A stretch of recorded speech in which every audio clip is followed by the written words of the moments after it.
l'opportunité accordée kwa ajili ya hii wakati anatupatia, et nous remercions l'évêque pour la marque de confiance envers nous. na tunamshukuru Evêque juu ya tumaini kwetu. Nous remercions également les collèges Tunashukuru pia college pour l'encadrement, le suivi kwa ajili ya L'amour kututazamia que vous nous mapendo, portez. Et nous remercions l'Assemblée, na tunashukuru pia mkutano, car sans vous, on prêcherait aux chaises. kwa sababu bila mweye hatuwezi kufanya kitu, Et c'est pour vous que Dieu nous a appelés. na ni juu yenu Mungu aliweza kutuita. Vous êtes plus précieux que nous, les messagers. Pardon? Vous êtes plus précieux que nous, les messagers, Na mnakuwa wa thamani kupita sisi wa kuleta parce que vous injili, êtes les peuples que Dieu lui-même s'est choisi. kwa sababu mnakuwa taifa ile Mungu yeye mwenyewe alijichakulia. Amen, amen. Amen. J'aimerais demander si je peux prêcher sans interprète, maman, parce que l'abondance du message, j'aurais vraiment besoin de compacter les temps. Merci. Amen, amen. Nous avons parlé les dimanches sur les Saint-Esprit. Et qui était là les dimanches? Et nous avons laissé une brèche pour ces messages, parce que quand j'étais en train de préparer les messages, c'était tellement vaste. Et je me suis dit, si j'ai passé, sans pour autant donner autant de détails, le message sera incomplet. Et aujourd'hui, par la grâce de Dieu, je pense que nous allons finir cela. J'ai demandé à ce que je prêche sans interprète pour compacter les temps. Amen, amen. Parce qu'il est tellement vaste ce message. Et je précise que ce message n'est pas exhaustif. Il y a toujours des ajouts qu'un autre orateur pourra ajouter, un autre prédicateur pourra ajouter. Tout ce que je prêche ici, ce n'est pas tout. Parce que nous ne connaissons qu'en partie. Et un autre prédicateur viendra ajouter d'autres dimensions. Alléluia. Et aujourd'hui, je précise que nous allons beaucoup lire et nous allons aussi beaucoup écrire. C'est l'enseignement. Je vais enseigner, par la grâce de Dieu, je vais encore enseigner. Parce que c'est l'enseignement qui fait asseoir dans la doctrine. Alléluia. C'est l'enseignement qui stabilise. Le thème de mon message aujourd'hui, c'est les ministères et les dons. Les ministères et les dons. Je me souviens la dernière fois quand j'avais prêché sur les dons, c'était à Holy Ghost et je n'avais même pas fini. J'espère que j'aurai le temps d'exhorter sur les dons, peut-être le vendredi, d'exhorter parce que j'avais enseigné sur ça, mais je peux passer sans pour autant mettre beaucoup de commentaires. Les versets de base, c'est dans Éphésiens 4 et 11 jusqu'à 13. Je lis. La Bible déclare, il a donné les uns comme apôtres, les autres comme prophètes, les autres comme évangélistes, les autres comme pasteurs et docteurs, pour le perfectionnement des saints en vue de l'œuvre du ministère et de l'édification du corps de Christ, jusqu'à ce que nous soyons tous parvenus à l'unité de la foi et de la connaissance du Fils de Dieu, à l'état d'homme fait à la mesure de la stature parfaite de Christ. Le deuxième passage, c'est 1 Corinthiens 12, 4. Notez, 1 Corinthiens 12, 4. La Bible dit, il y a diversité de dons, mais les mêmes esprits. Alléluia.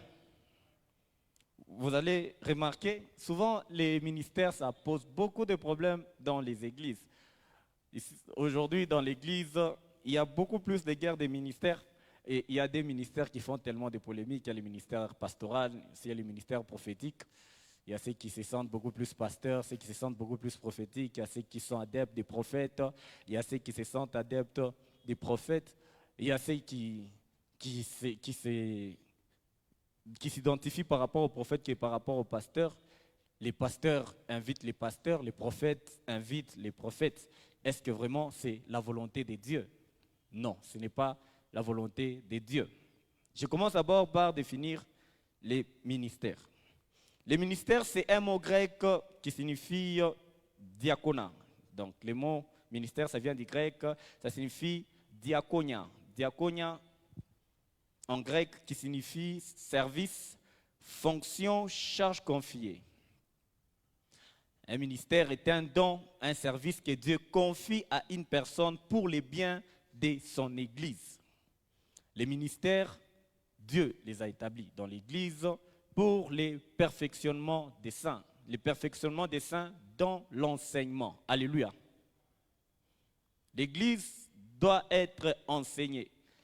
Mais dans l'amour de Dieu, dans la diversité de son esprit, il a donné à l'Église les ministères. Et les ministères, lorsqu'on parle du ministère, c'est une fonction. Quand on parle de fonction, cette fonction a été donnée à une personne. Et ces personnes-là, c'est ces personnes que nous appelons certains pasteurs, certains nous appelons apôtres, certains nous appelons évangélistes, certains nous appelons docteurs et certains nous appelons apôtres. Alléluia.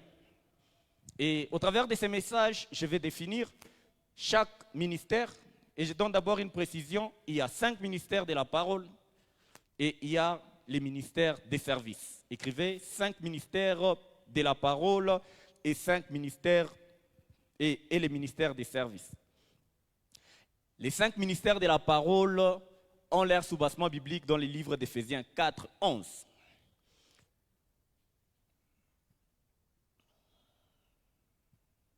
J'ai déjà lu ça. Et comme vous voyez déjà dans la lecture, il y a un ministère qui vient en premier, c'est le ministère d'apôtre.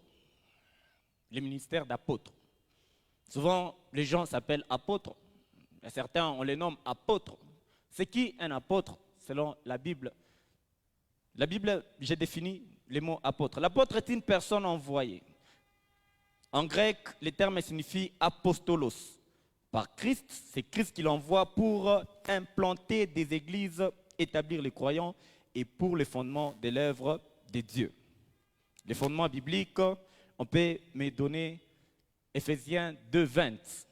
Éphésiens 2:20.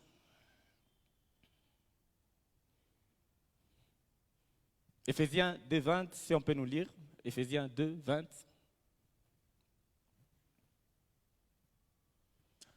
C'est là. Vous avez été édifiés sur les fondements des apôtres et des prophètes. Jésus-Christ lui-même en étant la pierre angulaire. Les apôtres, Dieu les a établis pour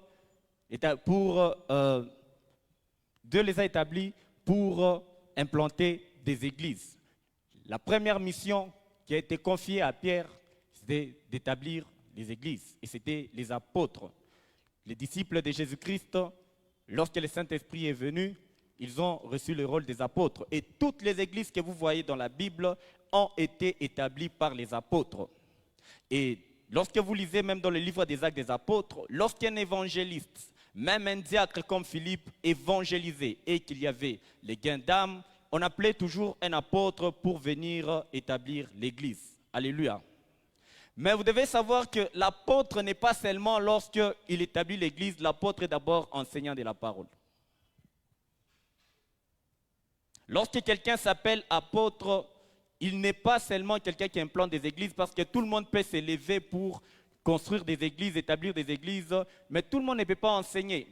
Les ministères de la parole ont été donnés à une certaine catégorie de personnes. Ce sont des manifestations particulières que le Saint-Esprit a données aux uns et aux autres. Alléluia.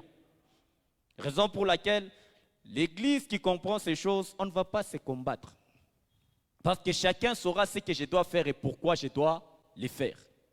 Et les apôtres, ils viennent, ils établissent les églises. L'apôtre Paul établit l'église et il donne la responsabilité à Timothée de gérer l'église. Un apôtre peut établir l'église, mais il ne reste pas dans l'église.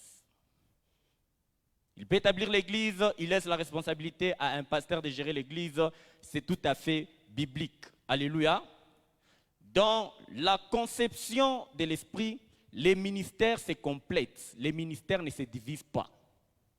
Et vous devez savoir que les ministères, dans la pensée de Dieu, les ministères doivent cohabiter même ensemble dans l'église. Il est très possible de trouver dans une même église un apôtre, un pasteur, un prophète, un docteur, un évangéliste. Et l'église primitive vivait avec les 5 ministères dans une même église locale. Alléluia. Quand on parle de l'église, il y a l'église corps de Christ, il y a aussi l'église locale. L'église locale, c'est comme nous. Nous sommes l'assemblée locale. Et il est possible dans cette même église que Dieu révèle des prophètes, que Dieu révèle des pasteurs, que Dieu révèle des docteurs, que Dieu révèle les évangélistes, que Dieu révèle les apôtres, et nous sommes tous ici ensemble. Alléluia. Et je vais donner les caractéristiques d'un apôtre. La particularité, il établit l'église, il pose les fondements doctrinaux, comme je lis là-bas, il pose les fondements doctrinaux. Les ministères, la particularité de chaque ministère, les ministères en général doivent poser les fondements doctrinaux. L'église n'est pas régie par les prophéties, l'église est régie par la doctrine. C'est la doctrine qui nous ancre dans la foi, la prophétie nous donne la révélation. Une église ne peut jamais se stabiliser sur les prophéties, elle risque de se détruire. Christ a laissé la parole et on fonde l'église qui est sur Jésus-Christ, qui est la parole de vie. On ne fonde pas l'église sur un homme, on ne fonde pas l'église sur les pensées des hommes, sur une idéologie humaine. Tous ceux qui font les pensées sur l'idéologie humaine, on appelle ça les partis politiques. Certains sont des sectes. Mais nous, l'église, nous sommes sur les fondements qui s'appellent Jésus-Christ de Nazareth, il n'y a rien d'autre. Aussi puissant peut être un ministre, il ne prendra jamais la place de Dieu. Aussi puissant, il peut manifester les miracles, ressusciter les morts, il ne prendra jamais la place de Jésus-Christ sur la chair. Le nom qui doit être prêché, c'est le nom de Jésus-Christ. Et les fidèles doivent être enseignés à marcher selon la conformité de la parole afin d'être affermis dans la foi jusqu'à ce que Christ revienne pour l'enlèvement, car l'Église prépare l'Église en l'enlèvement.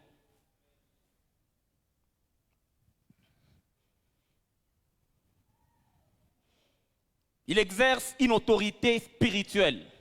Alléluia. Lorsque Dieu appelle les ministres ont une autorité sur les fidèles. C'est biblique, ce n'est pas la domination. L'Église qui veut évoluer, avancer, doit savoir que sur chaque ministre que Dieu établit, il y a une autorité divine sur laquelle nous devons tous nous soumettre. Je suis là, je prêche la parole, même si je prêche la parole d'une manière extraordinaire. Mais je suis sous l'autorité de mes pasteurs. Je suis sous l'autorité de mes responsables ecclésiastiques. Et les ministères, ce sont les ministères qui exercent une fonction d'administrer l'Église. Alléluia. Et dans l'onction qu'ils reçoivent, il y a l'autorité spirituelle. L'autorité spirituelle sur le croyant.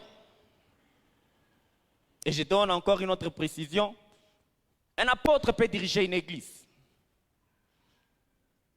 Il n'y a pas un ministère spécifique qui doit diriger l'église selon l'orientation de Dieu. Et selon la volonté de Dieu, Dieu peut établir un apôtre pour diriger l'église. Aujourd'hui, nous sommes dirigés par le pasteur Gabriel. Après 100 ans, il y aura un apôtre peut-être que Dieu va établir ici. C'est normal. L'église n'est pas seulement dirigée par les pasteurs. Et je vais vous donner encore un autre exemple. Nous avons remarqué que toutes les églises, lorsque vous cherchez bien, il y a un pasteur. Mais quand vous regardez les ministères, il y a les prophètes. Vous n'avez jamais remarqué ça? Quand vous partez dans un ministère, posez la question, celui qui dirige, c'est un prophète. S'il ne veut pas s'appeler prophète, il s'appelle berger. Et quand on parle l'église, on voit pasteur. Le prophète s'est dit, nous n'allons pas diriger l'église. Pour nous, ça s'appelle les ministères. Ce n'est pas biblique. Et d'ailleurs, un ministère n'est pas fait pour être autonome. Un ministère dépend de l'église. C'est un bras qui aide, qui soutient l'église à avancer. Un ministère qui se détache de l'église. Par exemple, il y a des ministères qui combattent l'église. Un prophète qui fait les mêmes choses qu'à l'église et puis il dit, nous sommes un ministère. C'est faux. Dans l'église, il doit y avoir même des prophètes. J'ai dit, dans l'église, il doit y avoir des évangélistes. Dans l'église, il doit y avoir des apôtres. Dans l'église, il doit y avoir les docteurs. Dans l'église, il doit y avoir des pasteurs. C'est ça la volonté de Dieu. Ce n'est pas normal. Vous entrez à un endroit, vous trouvez tout le monde. Oh, je m'appelle prophète. Vous entrez dans un endroit où vous trouvez, non, ici, il n'y a que les pasteurs. Raison pour laquelle quelqu'un peut se lever ici. Il sent qu'il a l'appel prophétique, mais Il dit, moi je ne peux pas évoluer là-bas parce que là-bas c'est un endroit des pasteurs. Ici ce n'est pas un endroit des pasteurs, c'est l'église de Dieu et tout le monde a sa place. Lorsque Dieu t'appelle avec un ministère spécifique, même si tu es là, tu es un prophète, tu n'es pas encore reconnu, sache que tu as ta place ici, ce n'est pas pour rien que Dieu t'a établi ici. Tu n'es pas obligé d'aller ailleurs, parce que ce n'est pas l'homme qui entretient les grâces et les dons, c'est lui qui entretient, c'est Jésus. Il y a des gens qui se disent, moi je change d'église parce que là-bas il y a les prophètes, il va me comprendre. L'homme ne comprend jamais ce que Dieu fait. C'est Dieu lui-même qui comprend ce qu'il a mis en toi, raison pour laquelle il y a beaucoup de déviations. Alléluia. Il supporte de nombreuses souffrances pour l'évangile. Il supporte de nombreuses souffrances pour l'évangile. Quand vous regardez dans les livres des Actes des Apôtres 4, je pense, tous les chapitres, vous allez constater que l'église n'était pas seulement glorieuse, elle était vraiment sous pression. C'est là où on a arrêté les apôtres, c'est là où on les a fouettés, c'est là où on les a... Écoutez, lorsque Dieu nous appelle, dans l'appel là, il y a aussi la souffrance. Ah, vous n'avez pas dit amen. Oui, il y a une souffrance quelque part. Vous savez pourquoi la plupart des personnes abandonnent et puis ils partent chercher d'autres choses? Parce qu'on ne les a pas dit qu'il y a une souffrance attachée au ministère. Les ministères que Dieu nous donne ici sur terre, on vivra toujours une persécution. Parce que le monde ne nous laissera jamais tranquilles de communiquer, de véhiculer la parole de Dieu. Je donne encore une autre précision. Le monde n'est pas la terre. Le monde, c'est un système de péché. La terre appartient à Dieu. Le monde appartient au diable. La terre appartient à Dieu.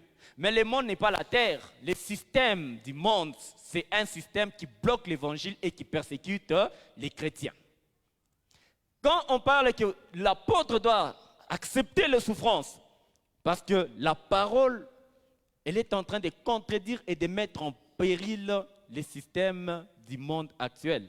Et vous devez savoir que la politique actuelle, le monde actuel est dans une forme de péché. Raison pour laquelle même les apôtres, lorsqu'ils ont commencé à prêcher Christ, il y avait la tribulation. L'évangile, on ne la prêchera jamais en paix. Si nous attendons la paix pour prêcher l'évangile, on ne la prêchera jamais. Raison pour laquelle, dans l'appel au ministère, il y a aussi l'acceptation de la souffrance comme Christ lui-même a souffert. Tu ne peux prétendre ressembler à Christ et refuser la souffrance. Non, Christ lui-même a souffert pour nous. Et nous devons continuer toujours dans la même mission, souffrir pour les autres. Souffrir pour l'évangile. Il y a dans des pays, on tue les chrétiens. Au Nigeria, par exemple, l'autre fois j'ai vu, on a tué les chrétiens. On les tue comme ça et puis on les enterre. Il faut qu'on enseigne à ces personnes-là que lorsque tu meurs en martyr pour Christ, tu es garanti d'aller au ciel. L'enseignement d'aller au ciel doit être tellement ancré dans le cœur des enfants de Dieu et vous allez voir que l'Église n'aura même plus peur de prêcher l'évangile là où on lui menace de mort. Vous allez remarquer, l'Église primitive, il y avait beaucoup de martyrs. Vous regardez Étienne, on lui lapide et il rend grâce à Dieu. Vous regardez Jacques, on lui décapite et les autres continuent à prêcher. Même s'il fuyait, mais il n'abandonnait pas de servir. Vous savez pourquoi? Lorsque tu as conscience que ma vie sur terre, elle est courte et la vie que j'irai vivre avec Christ est longue, tu n'auras pas peur de mourir sur terre. Parce que la mort elle-même sur terre t'amène au ciel. La mort elle-même sur terre, c'est comme le passeport pour aller rencontrer ton sauveur. Qui est celui, lorsqu'on lui dit tirer aux États-Unis le jour du voyage, il a mal? Ça n'existe pas. Nous sommes tellement contents de voyager pour aller aux États-Unis, regarder des gratte-ciel là-bas, des voitures chères et tout. Mais pourquoi est-ce que nous avons peur d'aller au ciel là où tout est en or, l'or qui n'existe pas sur terre?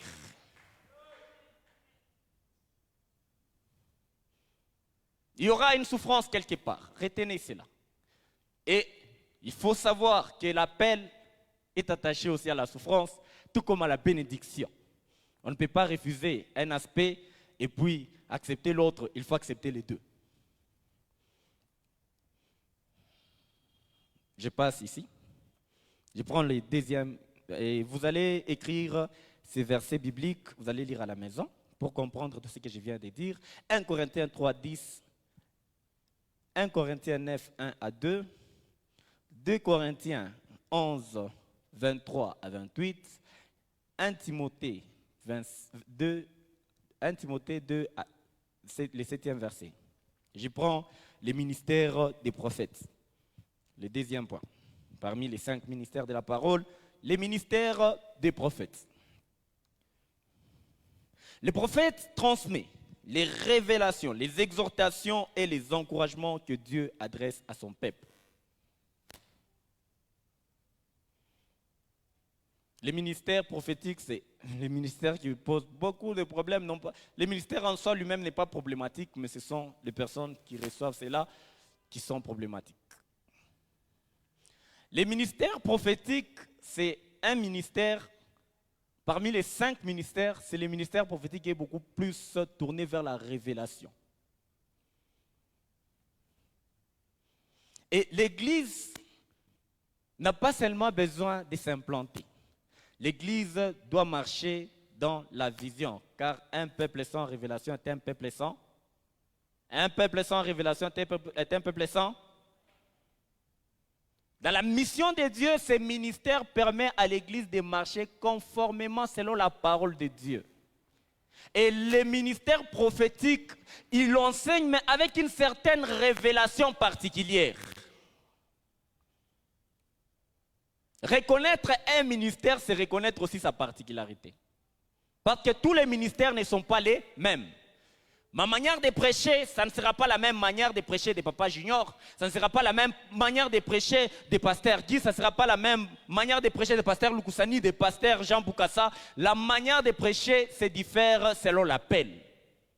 Raison pour laquelle l'Église ne doit pas être dans des comparaisons, mais l'Église doit être dans la complémentarité. Ce que j'ai dit, l'autre viendra ajouter. Ce que l'autre dira, l'autre viendra ajouter. Ce que l'autre dira, l'autre viendra ajouter. L'Église de Jésus-Christ ne se contredit pas.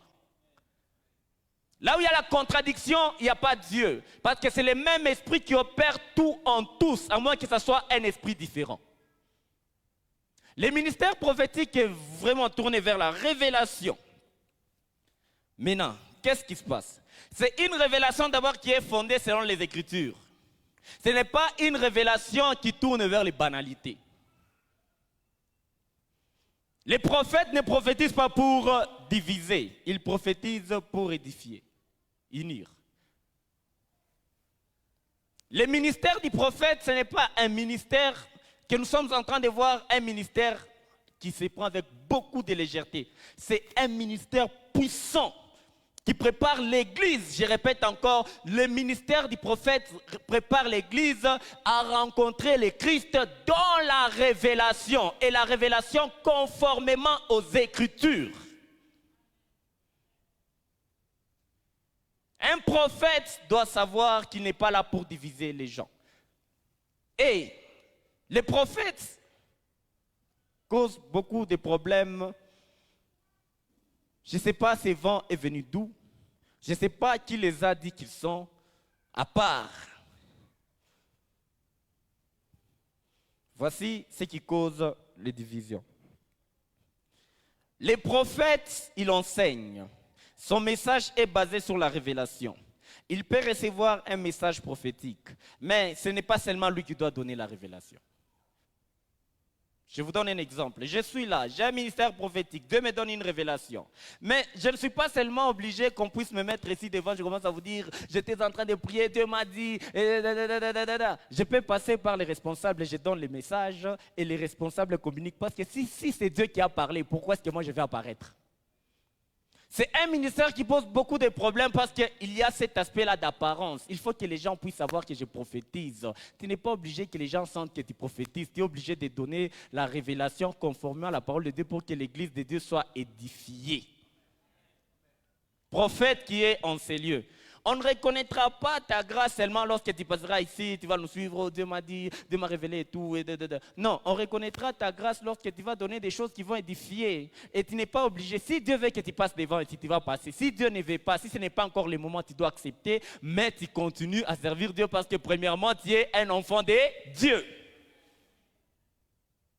Lorsqu'on veut se comporter plus prophète qu'un enfant de Dieu, c'est ça qui cause des problèmes. Donc je parais d'abord comme un ministre. Ils doivent me reconnaître comme un ministre. Et tu oublies ta place d'enfant de Dieu. Et ce qui fait en sorte que l'orgueil prend le dessus et on passe dans ce qu'on appelle l'ostentation. L'ostentation de quelque chose. Donc tout le monde doit savoir que je suis. Et lorsqu'on veut prouver aux gens, Dieu n'est plus dedans.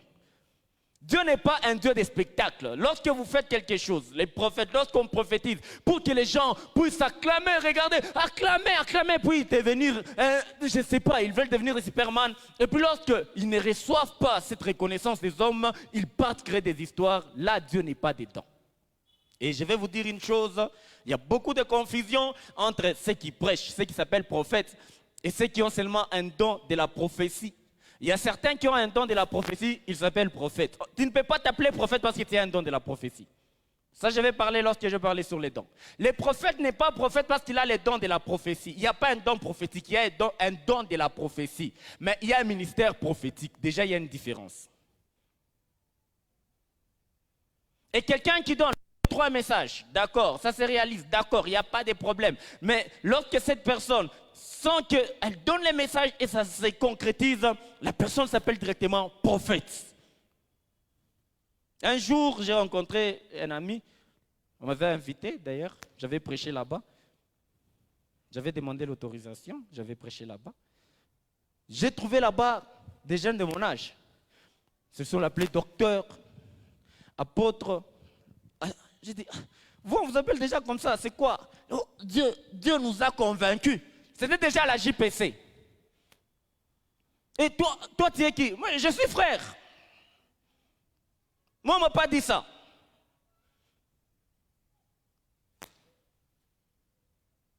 Pourquoi les gens, la plupart du temps, regardez, c'est rare de trouver un jeune pasteur. Un jeune de mon âge comme ça, avec une église. Mais regardez les ministères. Hein. Beaucoup de jeunes prophètes là-bas, beaucoup de jeunes prophètes. Et quand vous arrivez là-bas, lorsqu'ils prêchent, il n'y a aucun fondement biblique. Les prophètes doivent d'abord être ancrés dans les Écritures. Ils doivent connaître la parole de Dieu. Ils doivent enseigner la parole de Dieu et ils prophétisent selon l'analogie de la foi. Ils ne prophétisent pas les émotions pour attirer les foules vers lui. Nous n'attirons pas les foules vers nous, nous attirons les foules vers Christ.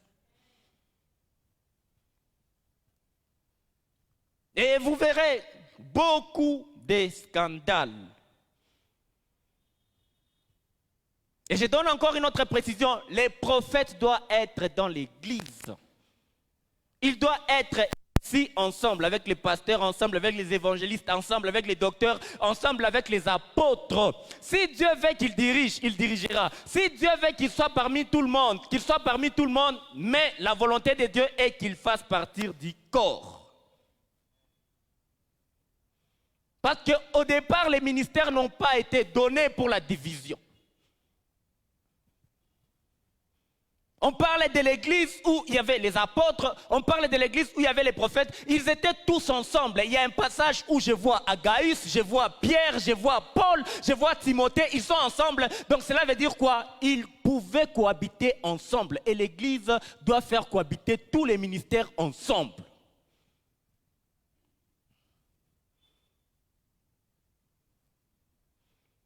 Maintenant, pour nous, ce n'est pas toute personne qui prophétise qui les fait de la part de Dieu. Alléluia. On peut te donner une exactitude. On peut te révéler des choses que les grands-parents avaient fait dans le passé. On te donne même une précision. Va dans ta parcelle, déterre tel endroit, il y a un os qui arrive. Mais le plus important, il faut toujours discerner. Parce que tout celui qui prophétise ne prophétise pas seulement par l'Esprit de Dieu. Et le ministère prophétique, c'est un ministère qui engendre beaucoup de confusion parce que la plupart des personnes, on ne veut plus lire la parole de Dieu, mais nous partons dans des églises comme si c'était des lieux de spectacle. Lorsqu'on dit enseignement, les gens ne veulent pas l'enseignement. Mais lorsqu'on parle de la prophétie, vous voyez, les gens sont là. Lorsqu'on parle de la prière, les gens sont là, nombreux. Mais on ne prie pas sans pour autant connaître la Bible. On n'écoute pas des prophéties sans pour autant être affermi dans la foi. On va te dévier. Je prends le livre des Actes des Apôtres 16. Je crois que c'est le passage de la femme qui courait derrière Paul. Mettez d'abord Actes des Apôtres 16, je crois 16. 15, 16. Ok, 16. Vous savez, ma première fois de prêcher, ce n'était pas les dimanches. Un jour, j'avais prêché ici, mais j'étais encore... Et ce verset ici, je suis passé, le pasteur avait posé la question, est-ce que prophétiser, c'est le signe que quelqu'un prophétise par les signes de Dieu? Il a dit que celui qui est d'accord lève la main. Tout le monde était d'accord à lever la main. Bon, le pasteur a dit que celui qui n'est pas d'accord, qu'il lève la main. J'ai levé la main, j'ai regardé autour de moi, j'étais seul, j'ai eu peur. Et puis le pasteur a dit, frère, viens. J'étais là-bas, je suis arrivé jusqu'ici. Et puis j'avais donné ces passages. Papa, je ne sais pas si vous avez bonne mémoire, vous allez vous souvenir. Je suis ces frères-là qui étaient passés ici, après le déconfinement. Je n'étais pas encore prédicateur, mais l'appel m'y réclamait. Acte 16, 16. Comme nous allions au lieu de la prière, une servante qui avait un esprit de python et qui, en devinant, procurait un grand profit à ses maîtres, vint au-devant de nous. 17. Et s'est mis à nous suivre, Paul et nous. Elle criait, ces hommes sont les serviteurs du Dieu très haut et ils vous annoncent la voie du salut. 18. Elle fit cela pendant plusieurs jours. Paul, fatigué, se retournant et dit à l'esprit, je t'ordonne au nom de Jésus-Christ de sortir d'elle. Je t'ordonne au nom de Jésus-Christ de sortir d'elle. Et il sortit même. Alléluia. Une vraie prophétie qui est tournée même vers la sainte doctrine. Il vous prêche la voix de l'Éternel. C'était vrai. Mais l'esprit derrière n'était pas l'esprit de Dieu. Ce n'est pas tout ce que vous entendez par la bouche d'un prophète qui vient de Dieu. Un prophète peut prophétiser par les démons. Il peut prophétiser par audace. Quelqu'un se lève, je suis en train de voir les matchs de la RDC, nous allons gagner. Audace, ce n'est pas Dieu. Comment est-ce qu'on peut ramener Dieu dans de telles bêtises? On ramène Dieu dans les histoires de foot. Est-ce que ça édifie les enfants de Dieu? La prophétie doit édifier. Et une prophétie qui te détache de la volonté de Dieu, ça ne vient pas de Dieu. Le problème, ce n'était pas la parole qui sortait. Le problème, c'est l'esprit qui prophétise. C'est pour cela, les enfants de Dieu, il faut faire preuve de discernement. Toute prophétie n'est pas à entendre. Et toute prophétie n'est pas à mettre en pratique. Lorsque quelqu'un te prophétise, tu dois dire à Dieu, Seigneur, révèle-moi réellement si c'est toi qui m'as parlé. Et aussi dans la Nouvelle Alliance, par l'esprit prophétique qui habite en nous, Dieu nous parle et les autres viennent confirmer. Le Saint-Esprit qui habite en nous donne la révélation de Dieu sur nous. Les autres viennent seulement pour confirmer. Vous ne devez pas courir derrière les prophètes, vous allez vous perdre, mais courez derrière Dieu. Et Paul a vu cela, il a prié et l'esprit est parti. Paul allait dire non, je laisse, elle fait la propagande. Un enfant de Dieu n'est pas là pour la propagande. Je ne suis pas là pour qu'on fasse propagande de ma position, de ce que je suis. Un enfant de Dieu est là pour plaire à Dieu. Un point, c'est tout. Que les gens t'aiment, que les gens te haïssent, te rejettent. Mais si tu fais la volonté de Dieu, tu plais à Dieu, tu avances.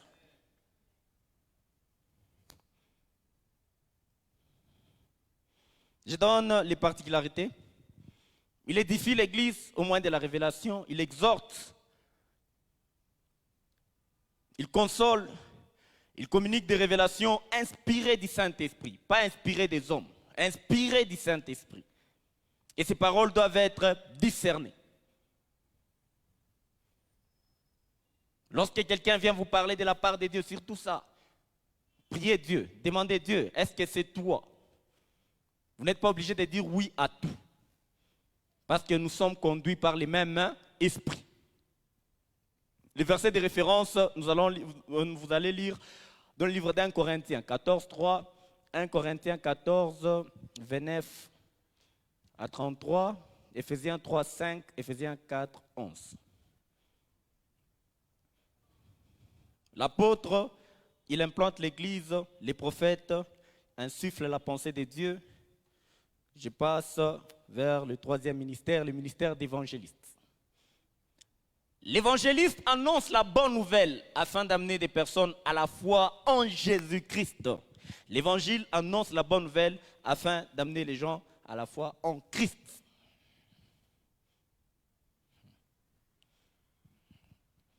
Je ne sais pas si vous avez remarqué quelque chose. Il n'y a pas de vision sans implantation. On implante, il y a la vision, et puis l'évangéliste, lui, il sort. Il part gagner les âmes. Ah, Dieu, bon, hein? Alléluia. Tous ne passeront pas ici pour prêcher. Certains, vous êtes appelés à aller sortir, nous amener les gens. Alléluia. Oui. Lorsque tout le monde ne connaît pas ce qu'il doit faire, raison pour laquelle l'Église ne parvient pas à atteindre l'attente que Dieu a pour elle.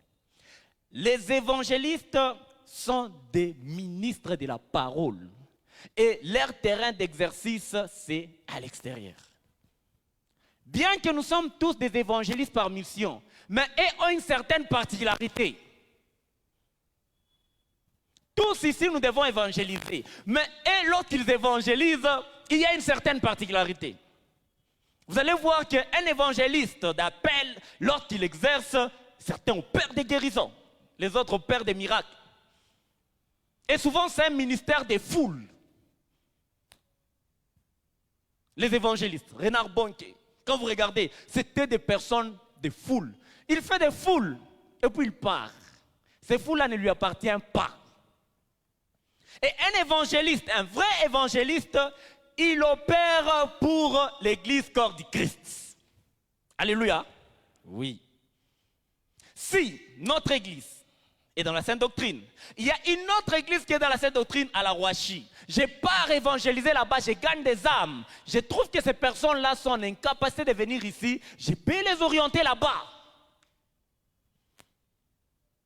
Parce que je ne remplis pas seulement les chaises de l'église locale, je suis en train de remplir le corps du Christ. Regardez.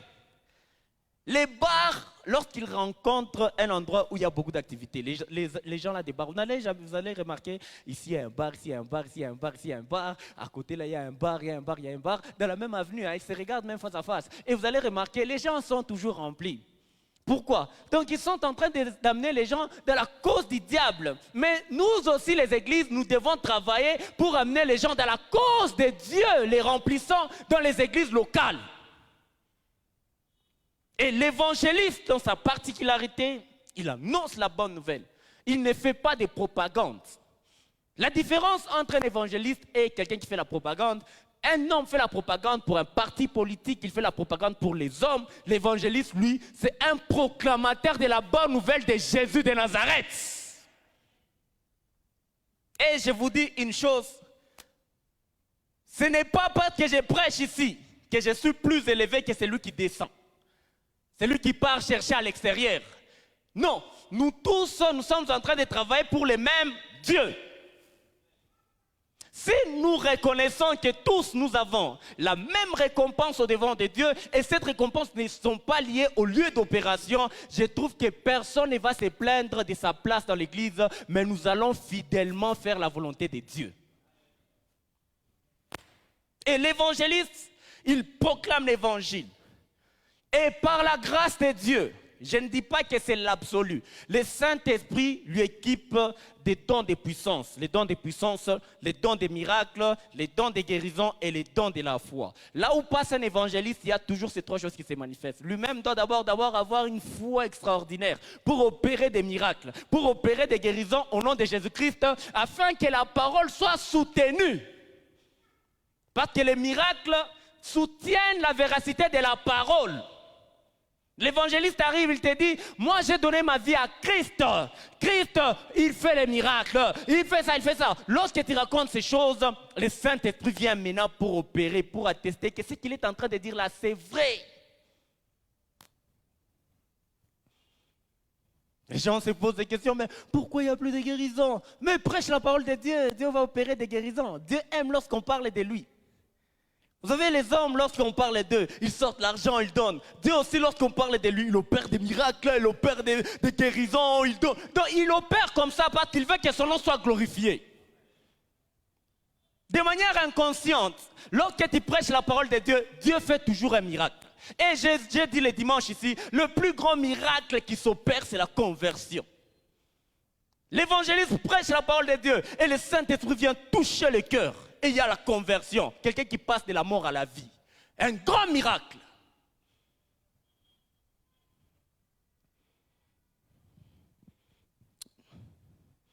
Lorsqu'on veut reconnaître la particularité d'un évangéliste, vous allez voir, il a les ailes de prêcher la parole de Dieu. Il prêche, non pas seulement dans l'église, à l'extérieur. Partout où il part, il appelle les gens à la repentance, il a les fardeaux des âmes. C'est quelqu'un qui, oh Dieu, regarde, le monde est en train de se perdre. Lorsqu'il voit les pécheurs, il a mal.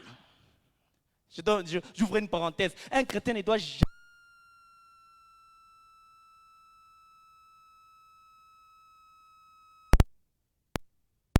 Parce que nous savons que la finalité, c'est l'enfer. Et l'évangéliste, il sentira ces fardeaux-là. Pour lui, ce sera une souffrance, une douleur qui caractérisait le cœur de Jésus-Christ pour nous sauver. Donc Dieu mettra en lui la passion des âmes. Donc partout il partira, il va commencer à prêcher. Certains vont commencer à dire, les frères là, il va parler toujours de Dieu. Ah, que Dieu nous donne des frères et sœurs. On dit toujours, là où il parle toujours de Dieu. Là où tu parles toujours de... Les gens sont lassés. Donc tu parles toujours de Dieu. Vous savez, Jésus-Christ, il est le nom qui utilise tous les noms. Ah, regarde ta souffrance là. Ce n'est rien face à Christ. Parce que lorsqu'il vient dans ta vie, il prend ta souffrance, il prend tes fardeaux et il te donne la paix. Le monde a besoin qu'on leur dise des choses qui donnent des guérisons éternelles que des guérisons momentanées. Et la guérison éternelle, nous l'avons en Jésus-Christ. Il conduit des personnes au salut. Vous allez remarquer ceci. Lorsqu'il prêche seulement, il ne va pas laisser l'âme. Il va commencer à suivre. Vous n'avez pas connu ce frère-là et vous avez prêché l'évangile et puis il vient chez vous, il vous parle chaque fois des choses de Dieu.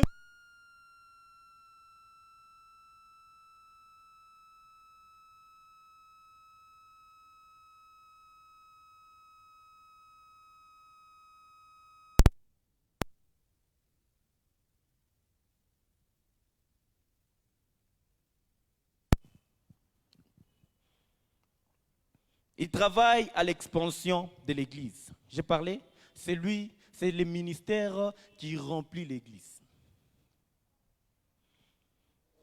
Il encourage la proclamation fidèle de la parole.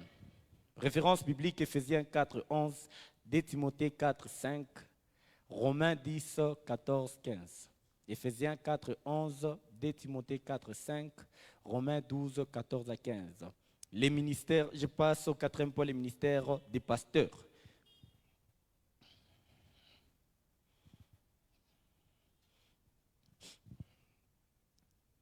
J'ai défini, les pasteurs prennent soin du troupeau de Dieu, les conduit, les protège et veillent à sa croissance spirituelle.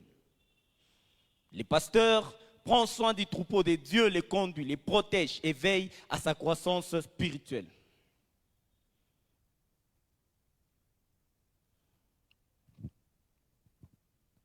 Les ministères pastoraux, par la grâce de Dieu déjà, nous avons beaucoup de pasteurs dans l'église. Beaucoup. Même dans la chorale, je veux constater qu'il y avait beaucoup de personnes qui avaient le cœur de garder dans un département. Il fait ça avec amour, c'est un pasteur. Je connais un frère là dans la chorale. Lui, seulement avec les uniformes. Il est tellement fidèle dans l'affaire des uniformes là. Après avoir rempli l'église, les pasteurs, ils gardent maintenant les âmes. Ils ne les gardent pas pour lui, ils les gardent pour le Seigneur. Il est une chose que quelqu'un vienne à l'église, il est aussi une chose que quelqu'un reste. Alléluia. Il y a des personnes à qui on a prêché, ils sont venus et ils sont partis. Et Dieu, dans sa sagesse, il donne aux pasteurs cette sagesse-là de garder les troupeaux. Les pasteurs, c'est un ministère qui a un grand cœur. Parce qu'il reçoit tous ceux qu'on était dans le monde là, les impudiques, les menteurs, les voleurs. On vient d'abord avec ça ici. Parce qu'on est tous ici, on vient de là. Et le pasteur doit comprendre toutes ces personnes-là. Dans les départements des problématiques, les pasteurs doivent garder pour que ces gens-là ne se perdent pas. Pour que ces gens-là soient toujours dans le Seigneur. Non seulement ils nous gardent, ils veillent à la croissance spirituelle. Les prophètes donnent la révélation. Les pasteurs, lui, ils gardent. Le pasteur, c'est un ministère noble. J'étais en train de provoquer même aux gens. C'est parmi les travaux les plus difficiles du monde, être pasteur. Garder les gens, les hommes, c'est très compliqué. Mais le Saint-Esprit donne la sagesse à l'homme de Dieu de les garder. C'est pour cela que quand quelqu'un traîne dans les pastorales, si notre papa a déjà fait ses 30 ans, il faut vraiment rendre gloire à Dieu. Parce que déjà pour un département, c'est beaucoup. Oui, je vous dis la vérité. Pour un département, d'abord garder les gens du département, c'est vraiment un grand travail. Et puis garder l'église avec sa diversité de comportements. Avec la qualité des membres. Il y a des chrétiens qui sont encore charnels, ceux qui sont mi-charnels, les autres ils sont spirituels. Il faut tous les garder. Le pasteur doit gérer les frères là qui se réveillent avec le feu. Il doit les canaliser pour que le feu soit canalisé là. C'est un ministère que Dieu a donné pour garder les cœurs, non pas les heurter, mais les garder comme un père, comme un berger garde les troupeaux. Les bergers gardent les troupeaux. Les bergers connaissent le nombre de brebis qui sont dans les troupeaux. Les bergers, ils conduisent les troupeaux vers les verts pâtirages. Je donne ceci. Les pasteurs, ils gardent l'église de Dieu dans la saine doctrine, dans la vérité de la parole.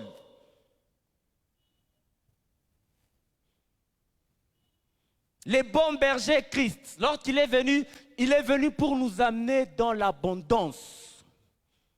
Et les pasteurs, c'est le prolongement de ces ministères, cette particularité-là de Jésus-Christ pour garder l'église de Dieu en lui donnant la bonne nourriture spirituelle pour la bonne croissance spirituelle. Ce n'est pas un ministère facile. Alléluia. Si on te met là où les pasteurs travaillent, tu ne vas pas supporter. Demandez seulement au chef de département. Mais l'amour de Dieu qui est dans le cœur du pasteur. Et je vais dire une autre chose. On ne s'autoproclame pas pasteur. On ne s'autoproclame pas prophète. Hein? On ne s'autoproclame pas apôtre. Il y a quelqu'un, on a l'amour qu'à tout, mais quoi apôtre? Hey! Moi, je me pose des questions. Ça commence comment, frère? Et je peux vous dire même, moi je sais que je prêche, je ne sais même pas si je suis pasteur. Je ne sais pas si je suis qui. Je vous dis la vérité. Parce que déjà quand quelqu'un se réveille, il s'autoproclame. Lorsqu'on s'autoproclame, Dieu n'est pas avec toi. Mais si c'est Dieu qui t'établit, frère, tu ne vas pas fournir d'efforts. Les efforts, c'est le Saint-Esprit qui les fournit pour toi. Tu ne vas pas forcer. Hey, je vais vous scandaliser, il y a des églises qui payent les fidèles. Hein, pour que les gens voient que l'église est grande. L'église n'est pas grande lorsqu'il y a beaucoup de gens. L'église est grande lorsqu'il y a la crainte de Dieu dedans, l'esprit de Dieu dedans. Il y a les gens qui payent pour qu'on voie qu'il est pasteur, il est un grand pasteur. Il n'y a pas de grands pasteurs, il y a des fidèles pasteurs. Un pasteur doit être fidèle.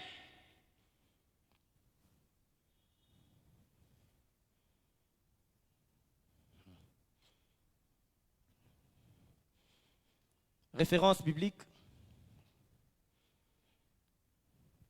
On peut même mettre 1 Timothée 3, de 1 à 7. 1 Timothée 3, de 1 à 7. Ou donnez-moi seulement Tite 1, 5 à 9.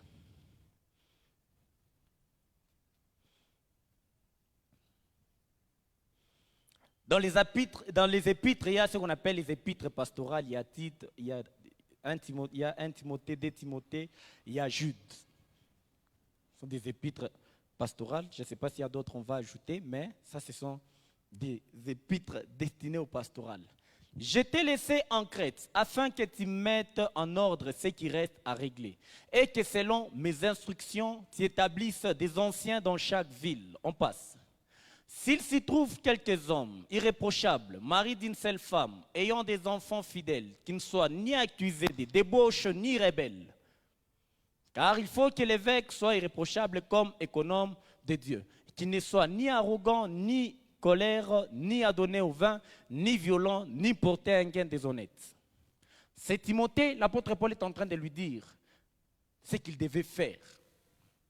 Dans la responsabilité pastorale de Timothée, il devait non seulement établir, il devait mettre toutes les choses en ordre. Et Timothée, c'était un pasteur. Tite était un pasteur. Je donne les particularités du pasteur. Il nourrit les croyants par la parole. Il veille sur l'Église. Les pasteurs, ils veillent sur l'Église. Un pasteur doit savoir dans le moindre détail de tout ce qui se passe dans l'Église. Commençons par le plus petit des fidèles jusqu'au plus grand. Commençons par les départements. Il encourage et corrige. Il prend soin des fidèles. Un pasteur n'est pas gentil. Un pasteur est bon. La bonté, c'est l'amour et la sévérité. Celui qui aime bien châtie. Quand vous voyez un pasteur sévère, il n'est pas mauvais. D'ailleurs, c'est un bon pasteur. Oui. Qui sévit. Qui recadre. C'est pour votre foi et votre salut. Si quelqu'un fuit l'église parce qu'on l'a suspendu à cause d'un péché et puis il pense qu'on devait lui laisser champ libre, cette personne-là n'est pas de Dieu. Parce que les véritables enfants de Dieu acceptent la correction. Je prends les 5e ministères. Les ministères des docteurs.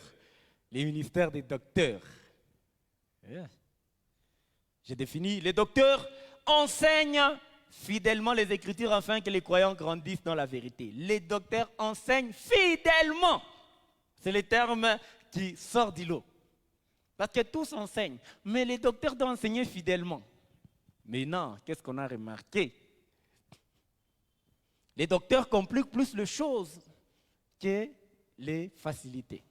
Un docteur n'est pas docteur parce qu'il vient avec des termes compliqués. Des Grecs, de l'hébreu, de l'arabe, toutes les langues qui existent. Les docteurs, ils enseignent fidèlement les Écritures telles que Dieu les a dit, telles que c'est écrit dans la parole.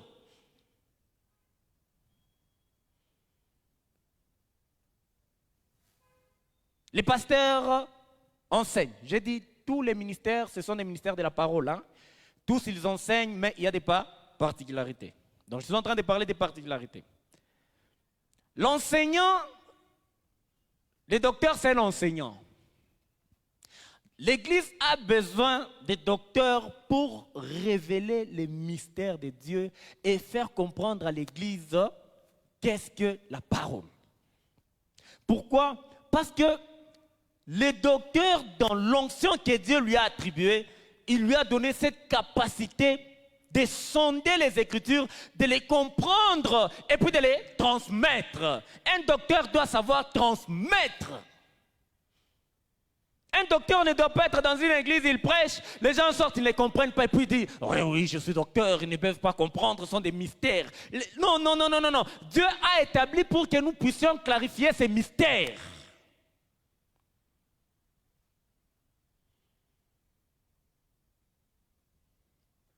La parole de Dieu n'est pas un livre d'histoire.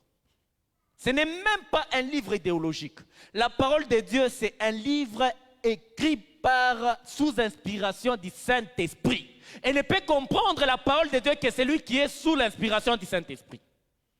Et les docteurs doivent faire comprendre cela parce que dans l'onction que Dieu lui a donnée, c'est pour faire comprendre la parole de Dieu aux fidèles. Parce que tous n'ont pas la même compréhension des choses et le docteur vient pour nous donner cette facilité aussi de comprendre.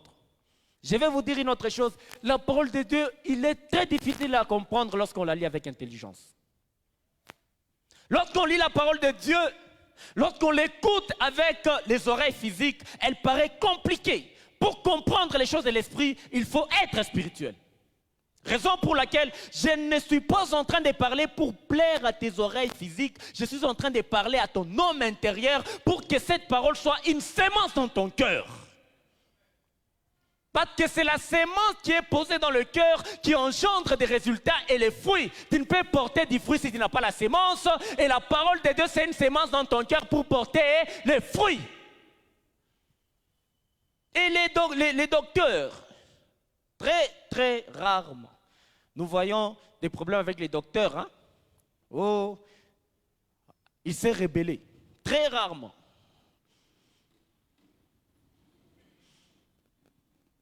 C'est un ministère très posé. C'est un ministère qui complète le travail de l'apôtre qui a implanté l'église, du prophète qui a donné la révélation, du pasteur, de l'évangéliste qui a amené les âmes, du pasteur qui garde et lui vient enseigner et puis ça devient l'unité.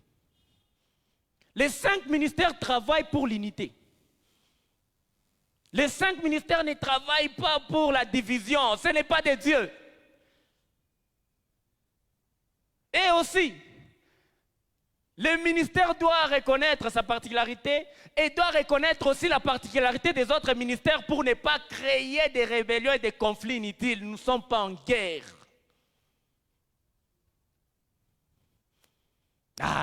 Ule unasema binini? Bale wapasteur wanasema binini? Shi tu wa prophète, shi ejo tunasumbuliaka na Mungu, shi bote tunasumbuliaka na Mungu.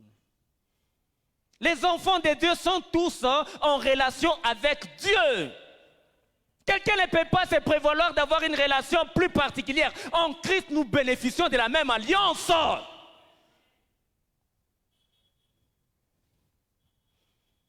Quelqu'un rempli du Saint-Esprit, qui a une intimité avec Dieu. Je ne vois personne aller chercher un prophète, mais je vois des personnes qui vont fléchir les genoux dans leur chambre pour prier Dieu et Dieu va répondre. Il y a eu beaucoup de familles divisées à cause de la mauvaise compréhension de la parole de Dieu. Et ces choses que je suis en train de vous enseigner, je vous dis la vérité, les 5 ministères sont parmi nous. Nous ne sommes pas obligés d'aller les chercher à l'extérieur. Au milieu de nous, Dieu les a déjà établis. Et chaque ministère opérera selon que Dieu le voudra. Et toi qui es assis dans les bancs, si tu sens que tu as un ministère, ce n'est pas le moment de te rebeller. Parce que Dieu ne t'a pas donné le ministère pour te rebeller, il t'a donné pour édifier le corps du Christ, pour édifier l'église. Mais pourquoi on se rebelle?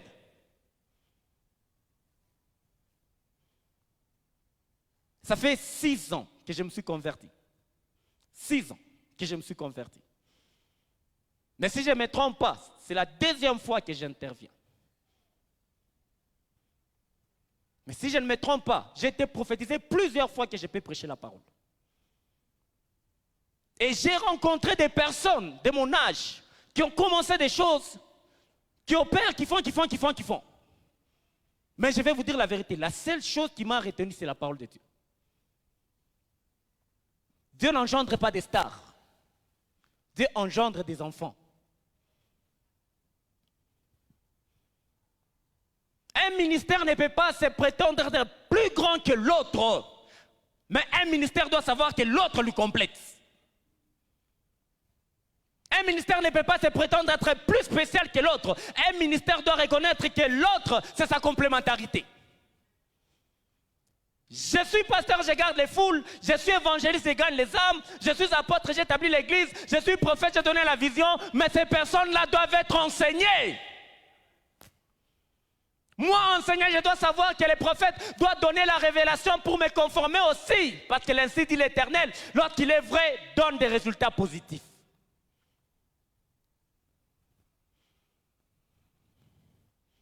Je finis par... Je vais citer les particularités du docteur. Le docteur doit maîtriser la doctrine. Hein. Il doit maîtriser la doctrine. C'est les fondements de la foi. Et je vous ai dit, les fondements de la foi, c'est Jésus-Christ. Le docteur d'abord doit être un amoureux de Jésus, un amoureux de la parole de Dieu. On ne peut être un docteur si on ne lit pas la parole de Dieu. On n'est pas docteur lorsqu'on lit les livres.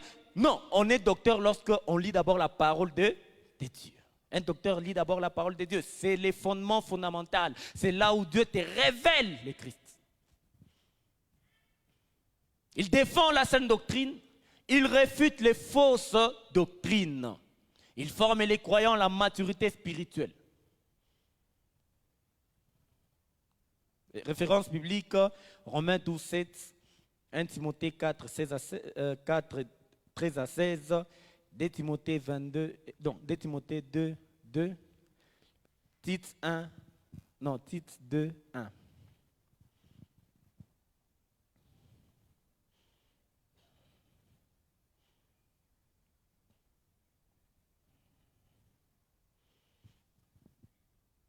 Je vais m'arrêter par là.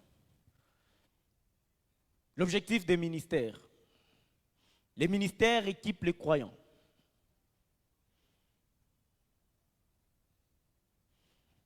Éphésiens 4, 12. On peut nous lire? On peut nous mettre sur les tableaux? 1 Corinthiens 4, 12.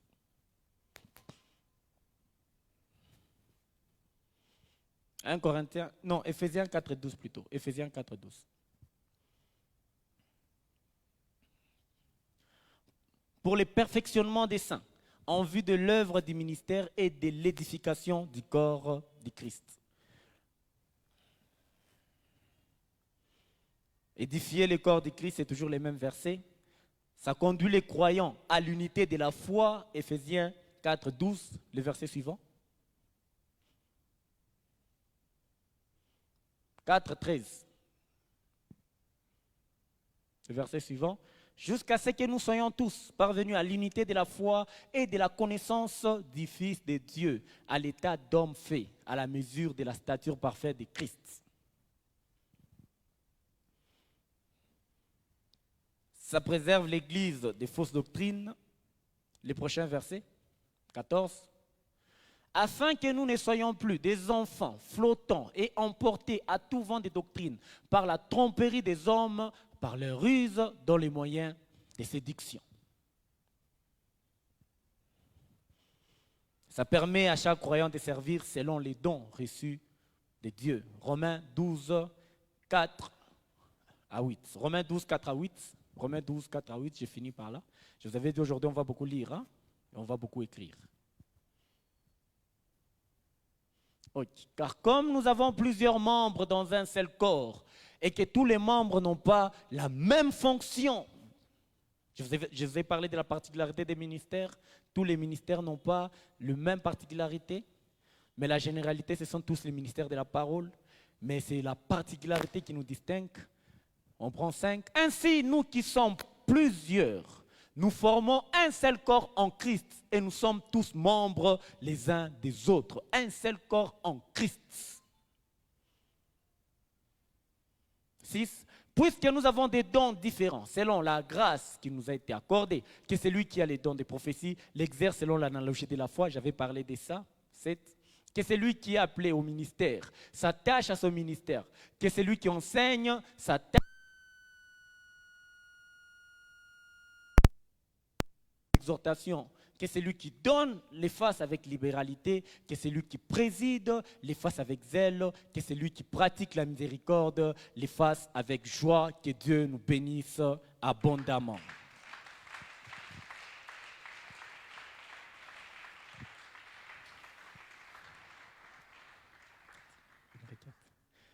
Pendant que nous tenons debout, nous allons prier.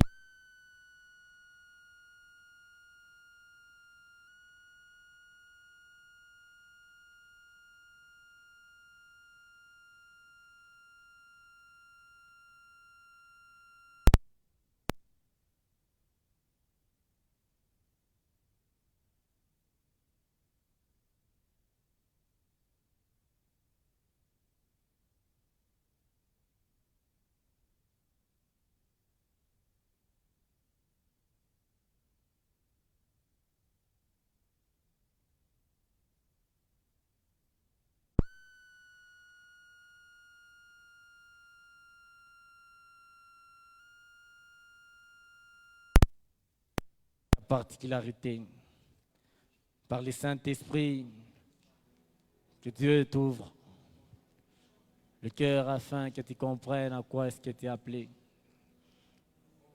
Par le Saint-Esprit. Par le Saint-Esprit. Il prie avec foi. Et la foi, ce que tu demandes, il te donne. J'ai été touché par la présence de Dieu.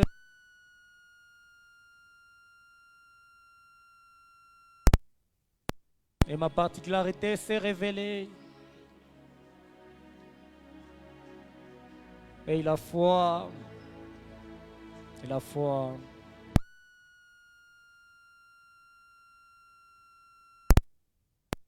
s'il n'est pas là, il est là. Chez les Braza Shaya, les Braza Livas, Razia Daliva.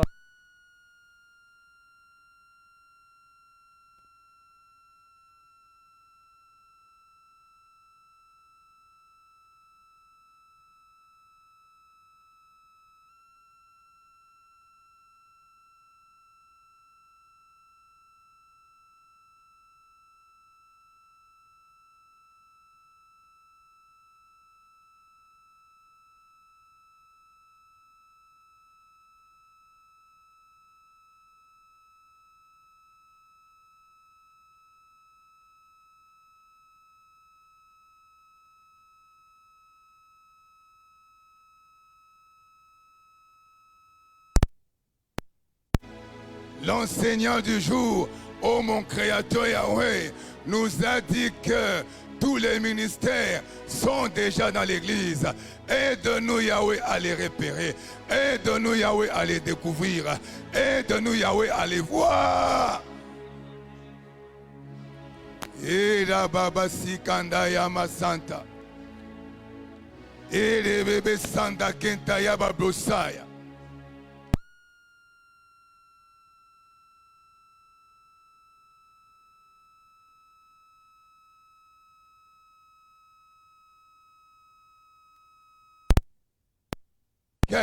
Il a été appelé à opérer dans l'église, car Dieu le Père, le ministère sont là, Seigneur, pour édifier le corps. Au nom de toi, Jésus. Et Yasakara Basinta. Jésus, notre Maître, nous te prions, Seigneur. Nous te prions, Seigneur. Aide-nous, Seigneur. Que tout le ministère opère dans l'église, que tout le ministère opère au milieu de tes enfants, que tout le ministère opère au milieu de ton peuple, que tout le ministère opère. Rabo basi kanda ya mama. Yahweh, Yahweh. Nous t'implorons ce soir, par ton esprit, aide-nous, Yahweh. Nous voulons opérer avec ton nom de Saint-Esprit dans tous les domaines, que ce soit apostolique, que ce soit prophétique, que ce soit pastoral, que ce soit évangélique, que ce soit doctoral. Nous voulons que ces choses puisse être dans l'église.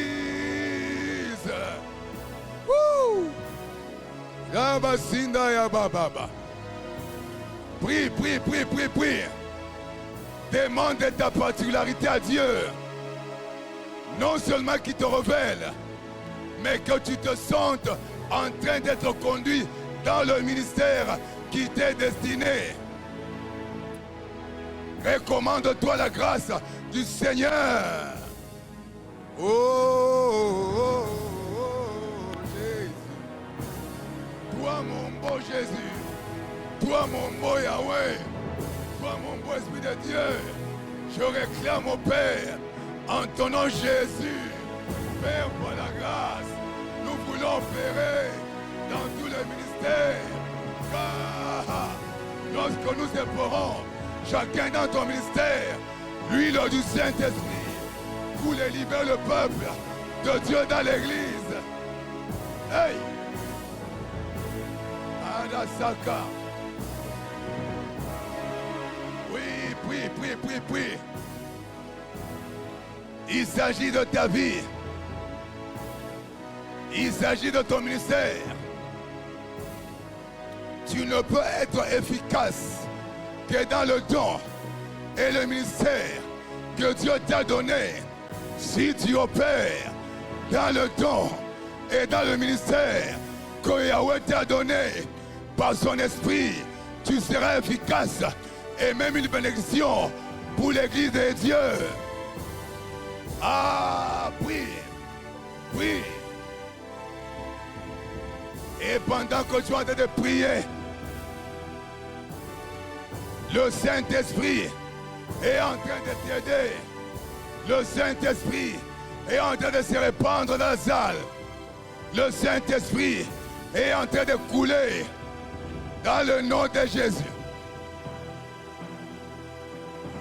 Oh, we need your anointing. Yahweh, we need your power. Yahweh, we want to operate in your glory, in your anointing, in your power. By the Holy Spirit, please help us. Ah. Oh, Jésus. Prie. Nous ne sommes pas pressés. Vendredi, l'exhortateur reviendra et nous prierons encore. Mais prie. La Bible déclare, le Saint-Esprit te saisira et tu seras changé à un autre homme. Que le Saint-Esprit t'amène toi dans ton ministère. Que le Saint-Esprit te donne d'opérer dans ton ministère, dans ta grâce, dans ton don.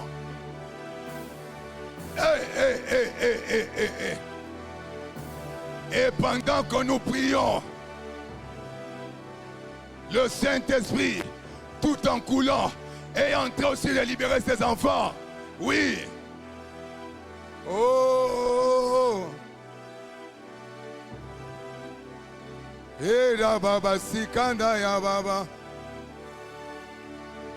Yahweh, pendant que nous prions, je t'implore, Yahweh, de libérer tes enfants, de bénir tes enfants, de changer tes enfants, d'affranchir tes enfants. Ils sont venus, Yahweh, avec des fardeaux, avec des difficultés, avec des problèmes. Pendant qu'ils prient, que ton huile descende, commence à libérer, commence à guérir, commence à franchir. Ils doivent quitter ce lieu libre. Ah. Oh.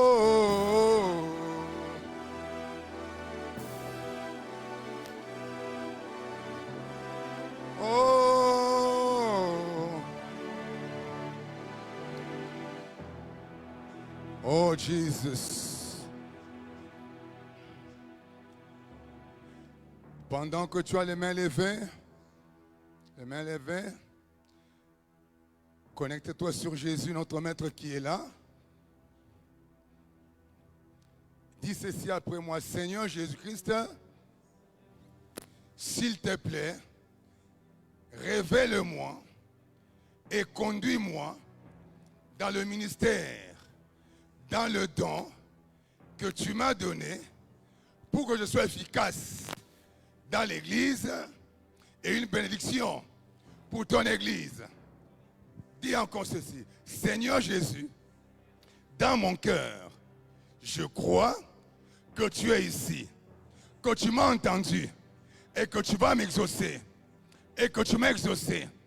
Je me recommande comme instrument inutile entre tes mains.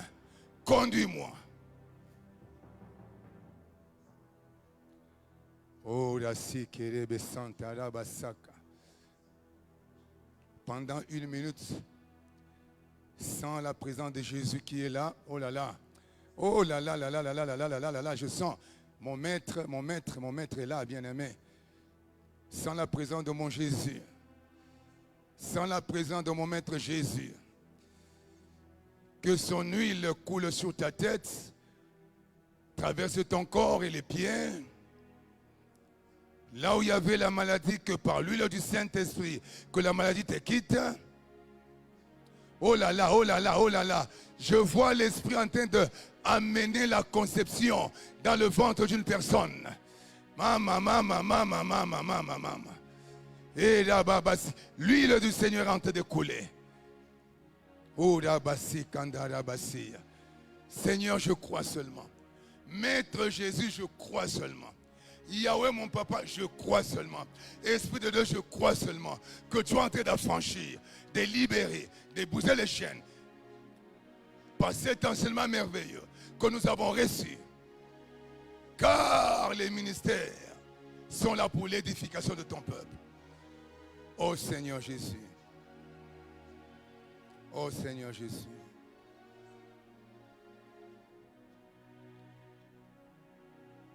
Toujours dans cette attitude, nous nous asseyons, mais assieds-toi dans la présence de Dieu. Ne te déconnecte pas. Assieds-toi dans la présence de Dieu. Je crois dans mon cœur que mon maître Jésus est là. Et lorsque mon maître est là, celui que j'appelle le champion des champions, l'imbattable Yahweh, c'est pour faire du bien. Je sais et je le crois qu'il est en train de faire quelque chose dans ta vie pour te révéler ton ministère, ton don, pour que tu commences à opérer avec efficacité. Je vous dis, mon Jésus est en train d'opérer les miracles en ce moment. Tu n'as pas besoin de choses spectaculaires, mais quand la parole sort, il l'accomplit. Dans cette attitude, dans la présence de Dieu, ne quitte pas la présence de Dieu. Tu viens déposer ton offrande, mais connecté à la présence de Dieu. Nous n'avons pas assez de temps. Vendredi, nous avons beaucoup prié. Oh là là, viens déposer ton offrande, mais connecté à la présence de Dieu. Oh Seigneur Jésus.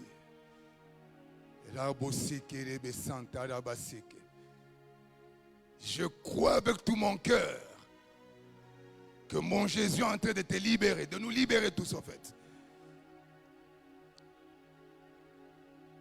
Le vendredi, nous nous retrouvons encore parce qu'il y a la partie des dons que l'homme de Dieu n'a pas donné. Je crois que nous lui donnerons un petit temps qu'il synthétise la partie des dons, qu'il nous enseigne et nous prierons. Alléluia. L'église est fondée sur l'enseignement. Alléluia. L'église est fondée sur l'enseignement. Le samedi, comme d'habitude, c'est notre journée d'évangélisation où nous invitons les gens à venir chez notre Jésus à l'église. Et le dimanche, nous avons nos deux cultes d'adoration. Le premier culte, il est français swahili, dans la prédication évidemment. Et le second culte, il est francophone. Alors, la semaine prochaine, l'Église organise un temps favorable de prière et d'enseignement de délivrance pour vous. Alléluia. Un temps favorable. Nous commençons le mercredi 29, le jeudi 30, à partir de 16h30. Déjà à 16h30, vous venez. Pourquoi? Comme c'est enseignement et délivrance, nous voulons enseigner et prier pour la délivrance. Bien-aimé, moi je refuse cette histoire de quelqu'un qui vient à l'église tel qu'il est venu, il sort tel qu'il est venu. Ça, c'est pas mon Jésus. Non. Notre Jésus libère. Alléluia. Donc, prenez rendez-vous la semaine prochaine. Le mercredi, le jeudi, à partir de 16h30, nous nous retrouvons ici. Nous prions, on nous enseigne et nous prions sérieusement. Pas qu'à Fungoli. Alléluia. Mais il faut d'abord fonder la base de l'enseignement, comme a dit le prédicateur. Parce qu'il y a des choses que vous devez découvrir. Et le vendredi 31, nous nous retrouvons à 21h parce que les après-midi, il n'y aura pas de culte. Comme samedi, c'est le 1er août, ce sera férié. Donc nous serons ici en veillée. De 21h jusqu'à l'aube. On va prier. Ne manque pas ce temps favorable. Alléluia. Ne manque pas ce temps favorable. Nous allons dire merci à notre roi Jésus, le merveilleux Jésus, pour le temps qu'il nous a donné. Et après, j'aimerais que l'évêque vienne bénir ses enfants, les enfants de Dieu, les enfants de Dieu. Tu dis merci à Dieu pour le temps qu'il t'a donné d'écouter les enseignements. Et après, notre évêque peut venir prier pour nous tous. Prions le Seigneur. Père, au nom du Seigneur Jésus, au nom de Jésus, je te dis merci. Yahweh, pour le temps que tu nous as donné. Je crois seulement dans mon cœur, Yahweh, que tu as fait quelque chose dans la vie de tes enfants, dans nos vies, Seigneur. Je crois seulement. Je crois seulement, Père, dans mon cœur, que tu as brisé les chaînes, brisé les liens, coupé. Je crois seulement. Je crois seulement dans mon cœur que tu restaures la paix dans la vie de tes enfants, que tu restaures la vie dans la vie de tes enfants, que tu restaures, que ceux qui étaient morts reprennent vie au nom de Jésus. Au nom de Jésus. Nous écoutons la prière de notre évêque.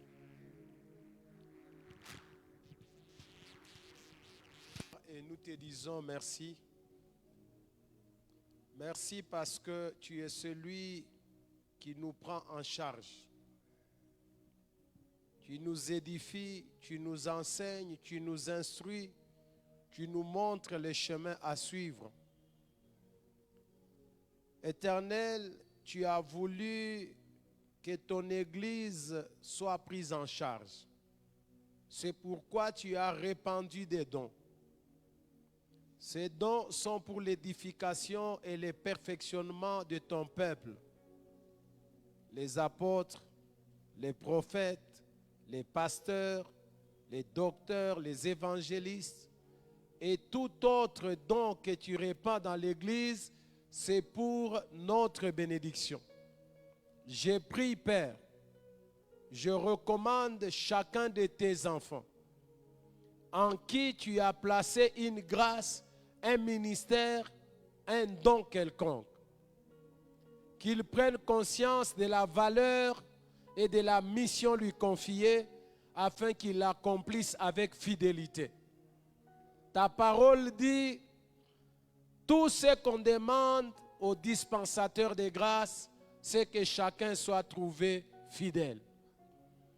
Fais que chacun soit fidèle dans la mission. Chacun soit fidèle dans la responsabilité lui confiée. Chacun soit fidèle car chacun rendra compte devant toi. Je recommande les frères et les sœurs à toi. Ma prière à ton trône, ô Dieu, que ceux qui n'ont pas encore découvert ce à quoi tu les appelles, qu'au travers l'aide du Saint-Esprit, tu puisses nous révéler à mon frère et à ma sœur, afin qu'ils s'élèvent et qu'ils s'engagent dans le champ au nom de Jésus. Nous recommandons tes serviteurs et servantes à toi. Donne-nous, Seigneur, à demeurer fidèles à toi, fidèles à la mission, fidèles, Éternel, notre Dieu, aux tâches et aux instructions que tu nous donnes.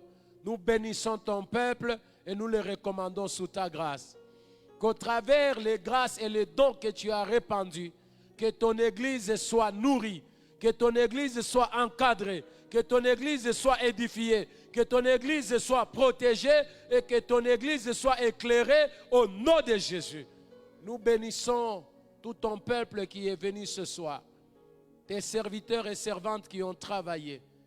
Père, laisse que le Saint-Esprit continue à nous instruire et à nous enseigner. Que la paix, la joie, la grâce nous accompagnent jusque dans nos maisons. Ainsi que tout ce que nous allons entreprendre pour le reste de cette soirée, que cela soit béni. Dans le nom de Jésus, nous avons ensemble prié, nous disons Amen.